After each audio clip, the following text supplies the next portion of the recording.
वाघोरा तालुका त्र्यंबकेश्वर जिल्हा परिषद प्राथमिक आदर्श शाळा वाघोरा येथे रक्षाबंधन आणि जागतिक आदिवासी दिन मोठ्या उत्साहात साजरा करण्यात आला।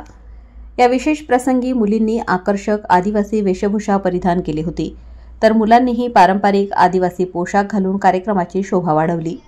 विविध सांस्कृतिक कार्यक्रमांच्या माध्यमातून विद्यार्थ्यांनी आदिवासी परंपरा, संस्कृती आणि सण उत्सवांचे महत्त्व अधोरेखित केले। कार्यक्रमाला शाळा व्यवस्थापन समितीचे अध्यक्ष, सर्व शिक्षक आणि कर्मचारी उपस्थित होते। उपस्थित मान्यवरांनी विद्यार्थ्यांच्या सादरीकरणाचे कौतुक करत आदिवासी संस्कृती जपण्याचा संदेश दिला।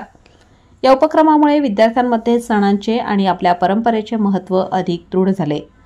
नाशिक खबर त्र्यंबकेश्वर प्रतिनिधी रवींद्र माळेकर। मोबाईल